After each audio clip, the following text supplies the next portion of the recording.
All right, we're gonna play a game in a second called What is Charlie Kirk Pretending to Be Mad At? But first, let's take a look at this tweet that he put out there suggestively in a very Charlie Kirk way. It's a photo of him saying, I don't know, I've got coffee and come and take it. So he tweeted something, it seems moderately passive aggressive and a little twee. So let's play our favorite new game, Thing They're Pretending to Be Mad At Comedy Hour. I live like a capitalist every single day, Cenk. All right, so we got that. All right, so let's go take a look at this again. What is Charlie Kirk pretending to be mad at according to this image? Well, the answer is coffee. People should drink less coffee according to a new study to combat climate change, as a study said. And because of that, the lazy comedians on the right wing tweet things like, come and take my coffee. That's it, that's the whole story. These guys are idiots. Okay, I actually think that there's a lot of people at fault here, and then there's a hero in this story, which we're gonna get to. So the study is a little bit of nonsense, okay? And the reason I say this, so I didn't read the whole story, I read a summary of the study. The study says, among other things, if you use the normal drip coffee instead of the little pods, that's worse for the environment because you waste more coffee that way and you use more electricity. The pods are actually better for the environment. I guess that's true, I believe them, right? They bothered to study it. But like we're talking about like 0.001%. That's not how you're gonna fix climate change. What you're gonna do instead is you're gonna really stress people out. I'm like, oh, am I using the right coffee? Oh my God, maybe I shouldn't have the coffee. No, just calm down, okay? So this is not, the way we're gonna combat climate change is through massive action, okay? So we need the governments to take action about carbon in the air that could actually make a dent. You using pods instead of like brewing the coffee, I got news for you. I don't care what the study says. It's never gonna make a difference. We're not going to 0.01% our way out of climate change, okay? And instead, I think, and the reason why I'm against the study is because, not because I'm like, oh no, I don't believe your facts, but because it's counterproductive. Then people look at it and go, I like coffee. Well, what the hell, man? I'm not fighting climate change if I were to give up my coffee. And then you were just massively counterproductive.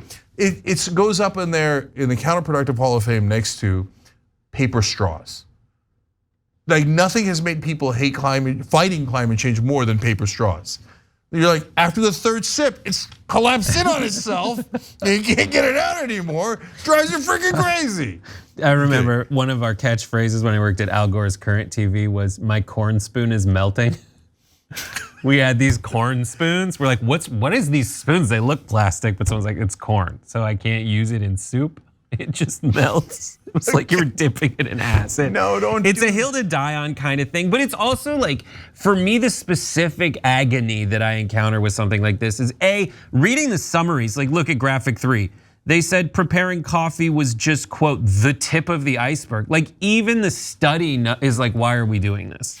They're like, I'm sure there's a lot of stuff. This is just another thing we can do to remind you that there's ways you can improve, you can fight climate change, right?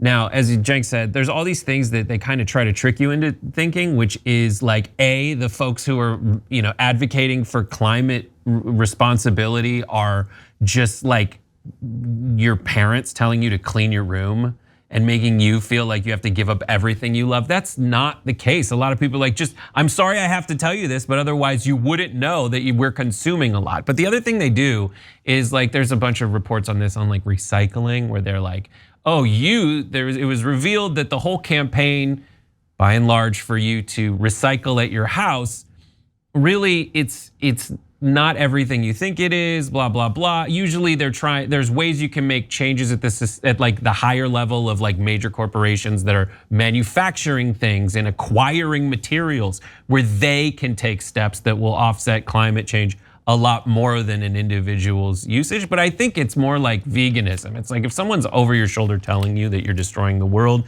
and it's just like anything really. If you're trying to advocate for someone to make a positive change, you have to take into consideration your own messaging to make it successful, because otherwise you're just intentionally giving them a message they don't want to hear.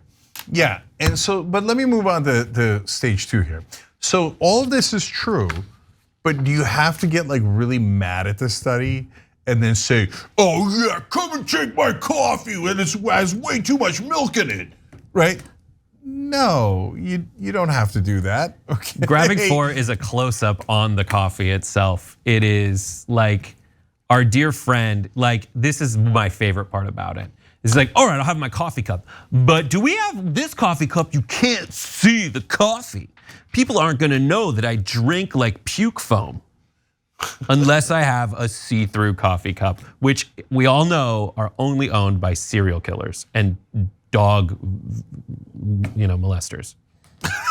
So we've concluded from this story that Charlie Kirk's a dog molester. Okay, we're kidding, just in case. But by the way, though, that's not coffee. You want to see coffee? This is coffee. Okay, so super old school reference to what is it? The guy with the knife. Anyways, that's a knife. Crocodile Dundee. Crocodile Dundee. That's it. Okay, see, that's Too Strong coffee. Okay, that is some kick-ass coffee right there, and does not harm the environment at all. Not true. TooStrongCoffee.com/TYT, okay? That's our brand, that's badass. And you'll have to murder us to get it out of our cold dead heads. Okay. Take my coffee, no, please take my coffee. Like, come buy it at TooStrongCoffee.com. Okay, so by the way, I'm not randomly against the study because we sell coffee. It really is a counterproductive study. My favorite, they declare war on everything. I don't know if you guys saw this compilation by The Recount. Here's a little part just to put back in context how the right wing, they call us the snowflakes, but they are in victim culture all the time, always under siege with stuff like this. The war on Christmas, a war on Thanksgiving. This war on fun. The war on straws. War on meat. The war on dogs. There is a war on hot dogs. A war on white journalists. Great point. Now a war on styrofoam. The Democrats' war on cooking with gas. War on knives.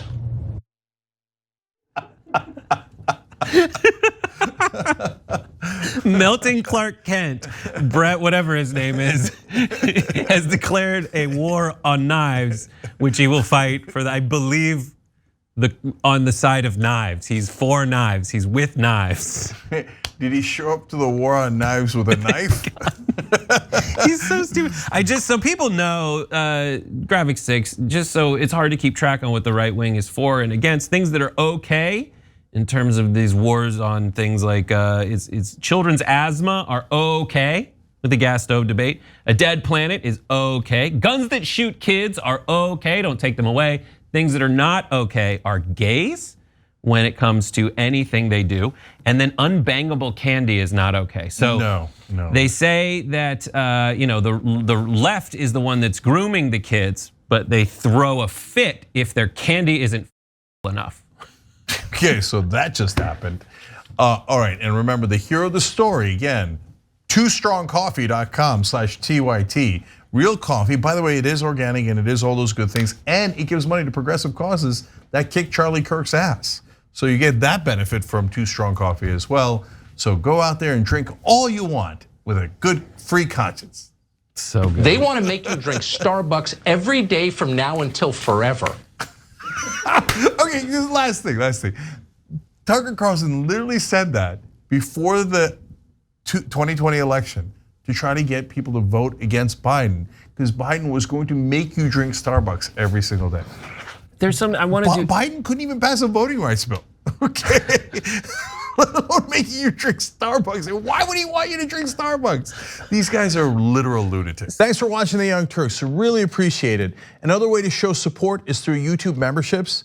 You'll get to interact with us more. There's live chat emojis, badges. You've got emojis of me, Anna, John, JR. So those are super fun. But you also get playback of our exclusive member-only shows and specials right after they air. So all of that all you gotta do is click that join button right underneath the video. Thank you.